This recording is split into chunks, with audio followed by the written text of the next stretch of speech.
ಇತ್ತೀಚಿನ ದಿನಗಳಲ್ಲಿ ಕೆಳಗಡೆ ಕೂತ್ಕೊಳ್ಳೋ ಅಭ್ಯಾಸನ ಹೊರಟೋಗಿದೆ.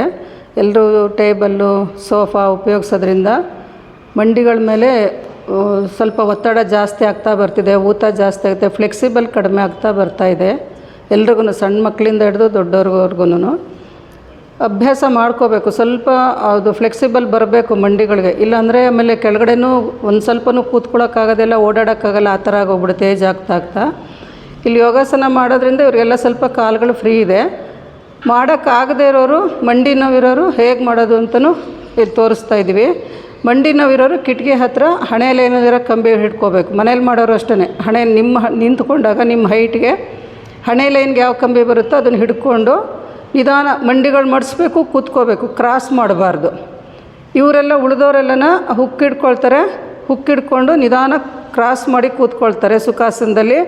ಮತ್ತು ಒಂದು 5-6 ಸಲ ಮಾಡಿ ಮತ್ತೆ ಕಾಲು ಚೇಂಜ್ ಮಾಡ್ತಾರೆ. ಇದು ಮಾಡೋದ್ರಿಂದ ಸೈಡ್ ರಿಪ್ಸ್ ಎಲ್ಲ ಚೆನ್ನಾಗಿ ಸ್ಟ್ರೆಚ್ ಆಗುತ್ತೆ, ಬೆನ್ನಿನ ಭಾಗನೂ ಸ್ಟ್ರೆಚ್ ಆಗುತ್ತೆ, ಮತ್ತು ಮಂಡಿಗಳಿಗೆ ಚೆನ್ನಾಗಿ ಎಕ್ಸಸೈಸ್ ಆಗುತ್ತೆ. ಅಲ್ಲಿ ಎಕ್ಸ್ಟ್ರಾ ಫ್ಯಾಟ್ ಸೇರ್ಕೊಳ್ಳೋಕೆ ಅವಕಾಶ ಇರೋದಿಲ್ಲ.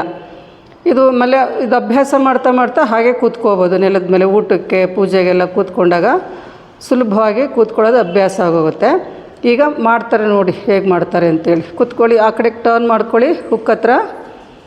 ನೀವು ಯಾರು ಮಂಡಿ ನೋವಿದೆ ಅವರು ನಿಮ್ಮ ಹಣೆಯಲ್ಲಿ ಏನಿರೋ ಕಂಬಿ ಹಿಡ್ಕೊಳ್ಳಿ. ಜಸ್ಟ್ ಕೂತ್ಕೊಳ್ಬೇಕು, ಎದ್ದೇಳಬೇಕು. ನೀವು ಮಂಡಿ ನೋವಿರೋರು ನೀವೆಲ್ಲ ಕ್ರಾಸ್ ಮಾಡಿ, ಕಾಲುಗಳು ಕ್ರಾಸಾಗಿ ಇಟ್ಕೊಳ್ಳಿ, ಮುಂದಕ್ಕೆ ನಿಂತ್ಕೊಳ್ಳಿ, ಕೂತ್ಕೊಳ್ಳಿ ಮಾಡಿ. ಬ್ರೀದ್ ಇನ್, ಬ್ರೀದ್ ಔಟ್, ಬ್ರೀದ್ ಇನ್ ಮೇಲಕ್ಕೆ ಬನ್ನಿ, ಬ್ರೀದ್ ಔಟ್ ಕೂತ್ಕೊಳ್ಳಿ.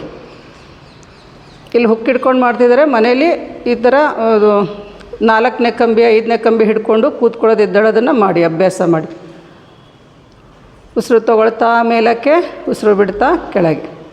Inhale come up, exhale down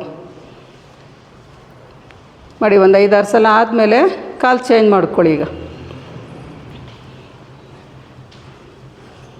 ಇದು ಮಾಡ್ತಾಯಿದ್ರೆ ನಿಮಗೆ ಗೊತ್ತಾಗುತ್ತೆ ಎಷ್ಟು ಫ್ರೀ ಆಗುತ್ತೆ ಮಂಡಿಗಳು. ಮಂಡಿ ನೋವೆಲ್ಲ ಎಷ್ಟು ಕಡಿಮೆ ಆಗುತ್ತೆ. ಮಂಡಿ ನೋವು ಇರೋರು ಅಷ್ಟೇ ಈ ಥರ ಕಿಟಕಿಗಳ ಹತ್ರ ಕೂತ್ಕೋಬೇಕು, ಎದ್ದೇಳಬೇಕು, ಕಾಲು ಕ್ರಾಸ್ ಮಾಡಬಾರ್ದು ಮಂಡಿ ನೋವಿರೋರು. ಇದೊಂದು 5-6 ಸಲ ಮಾಡ್ಕೊಳ್ಳಿ. ಕಂಪ್ಲೀಟ್ ಆದಮೇಲೆ ಕಂಬಿಗಳು ಹಿಡ್ಕೊಂಡು ಫಾರ್ವರ್ಡ್ ಬೆಂಡ್ ಮಾಡಿ.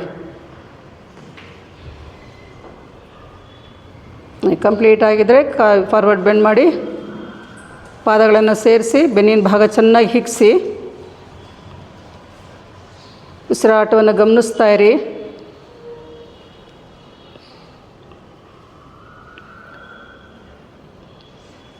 ನಿಧಾನ ಮೇಲಕ್ಕೆ ಬನ್ನಿ. ಮನೇಲಿ ಮಾಡೋರು ಇದನ್ನು ಈ ಥರ ಮಾಡಿ, ಅವಾಗ ಗೊತ್ತಾಗುತ್ತೆ ನಿಮಗೆ ಏನು ವ್ಯತ್ಯಾಸ ಆಯಿತು, ಕಾಲುಗಳು ಎಷ್ಟು ಫ್ರೀ ಆಯಿತು, ಮಂಡಿ ನೋವು ಎಷ್ಟು ಕಡಿಮೆ ಆಯಿತು ಅಂತ ಗೊತ್ತಾಗುತ್ತೆ.